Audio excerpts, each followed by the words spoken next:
I wrote a novel. The working title is Devil's Mountain. And where is it based? It is set in a fictional town in East Tennessee called Morgan City, which is at the base of HK Mountain, which is a mountain that has drawn mystical beings to Tennessee. And how did the idea come to you? It came in a dream. I woke up one morning and thought, oh, I would write this book. This would be great. Was it something completely out of left field? No, I have such a love of urban fantasy, both television and novels, so it's no surprise probably to anyone that I wrote urban fantasy. How do you think that going through the process of writing a book has changed you? Oh, I've become a far more patient person.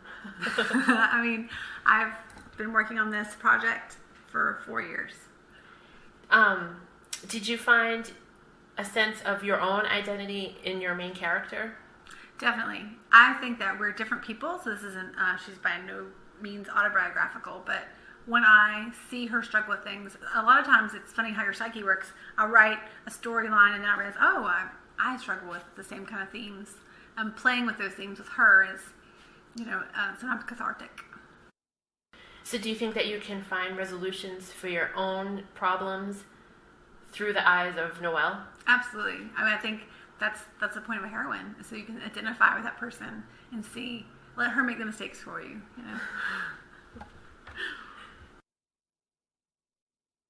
The visage of Granny Coleman shimmered, and in its place appeared a man. He looked almost human, except for his steely, blue-gray skin and cold iron eyes. He was dressed head to toe in black leather. He was striking, but the rage in his eyes was terrifying. He grabbed her arm, threw her hoodie to her, and marched her out the back door. "John and Bridger?" she asked.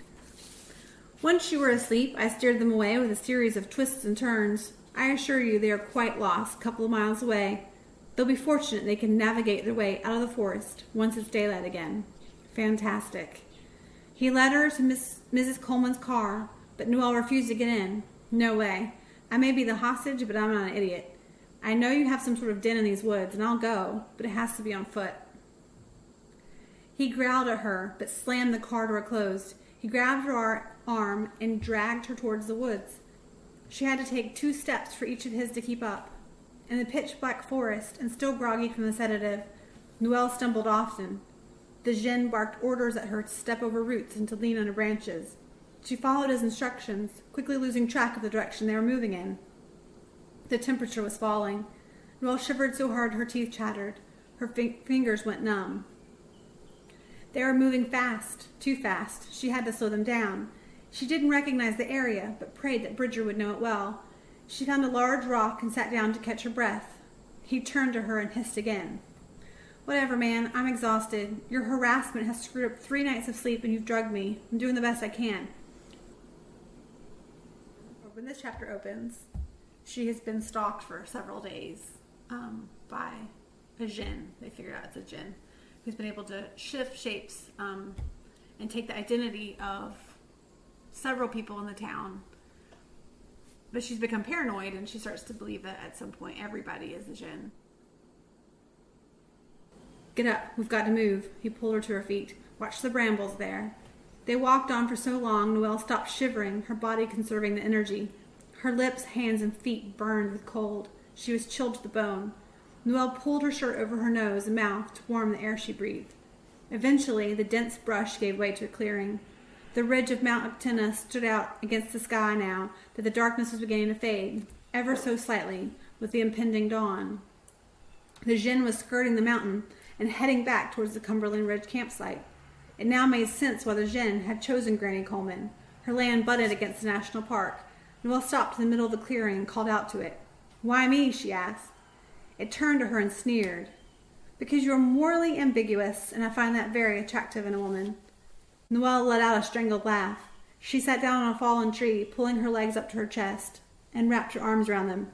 "Give me a minute. I'm freezing and I'm starting to feel sick. I need just a minute." He growled and hovered nearby. She hung her head and focused on a shadow, relieved it was beginning to darken. "Nate knows a little about your kind," she said. "He ran into one of you in Afghanistan. You're a djinn, right?" He didn't respond, but moved closer to her. He watched her as if he was trying to read her mind. She prayed that this wasn't a talent he possessed. Each monster in the book has both a root in mythology that I really appreciated the myth behind it. You have the idea that the culture that was talking about it, what they were talking about, kind of related also to the theme of the story. So with the Jinn, and I mean practically every monster in this book can do some sort of shapeshifting or glamoring because they do live in a human world in a forest. And as I was saying before, you can't have a 7-foot tall monster running through the forest and people not notice that it's there. It's got to be able to hide itself in camouflage.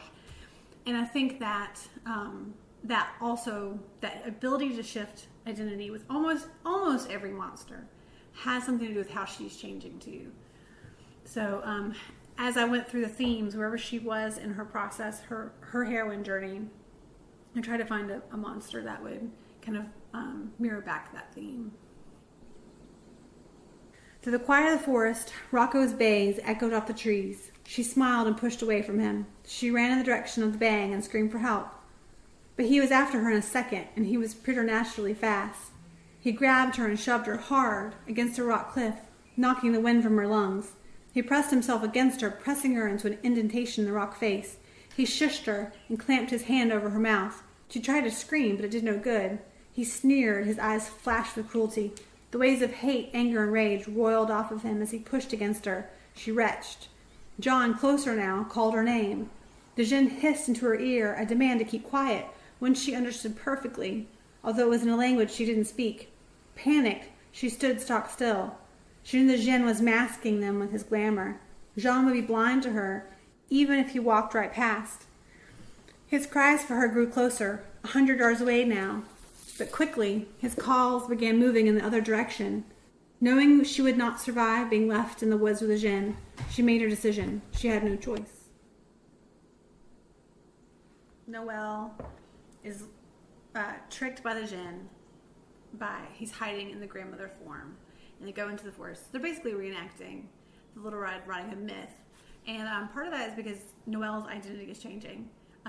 Who she is at the very beginning of the book is drastically different than who she is at the end. I believe that the protagonist should change and grow, which is something that not all authors do, but I wanted my character to change, and part of changing identity is she's changing what she will allow in her life and who she loves and how she loves, which is something that's really important.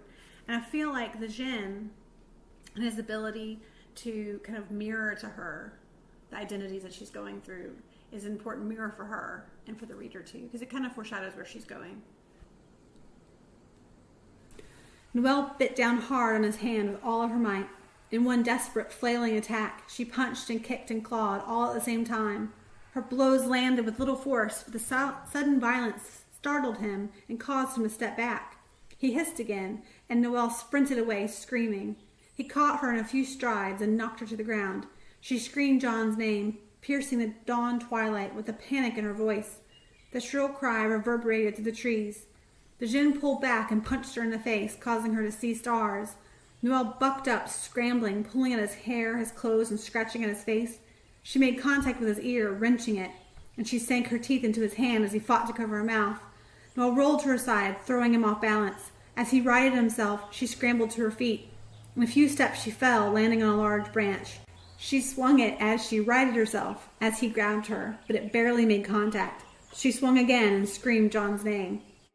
This time the branch made a dull thud as she made contact with his head. He stumbled backwards and laughed, grabbing the branch from her hands. Noelle lunged past him, bolting in the direction of Rocco's house, ducking through the trees, darting around rhododendron.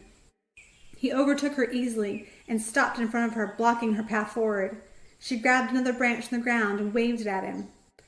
As he laughed, his body grew out of focus, shimmering like an old 8mm projection, and in his place there was a little girl.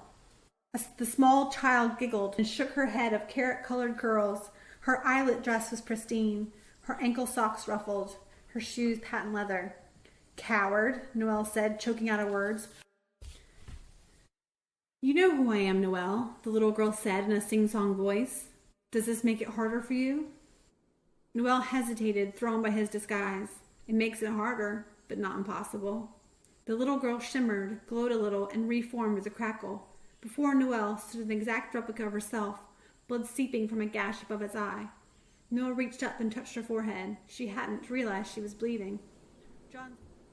And Noelle is confronted. One of the things that the Jinn is doing is kind of taunting her as they walk the forest. One of the questions that you had when you read the book is like, why did he choose Noelle? And I think that that's probably the question of every story about a hero or a heroine. Why her? The question is why her? And he mentions that she's morally ambiguous, and he mentions that she's done something that Nate doesn't know about, that John does know about, which you find out later, but something that she isn't proud of. And so he's kind of drawn to the fact that she has this passion that she's hiding, and she also has this dark secret. And whenever he shapeshifts into her form, when he shows her back to herself, I think it's an important moment for Noelle, because I don't think she's understanding where she's going. And like the Star Wars, the cave, the idea that there's this latency where you go in and you confront the darkness that you are, and then you can come out on the other side. And I think that was important for him to shift into her form so she could kind of meet her own dark side. John's voice called out her name. She couldn't see him, but his cries were moving closer now. She called back, keeping her eyes fixed on the vision of herself a few yards away. Why? Why are you doing this? She asked.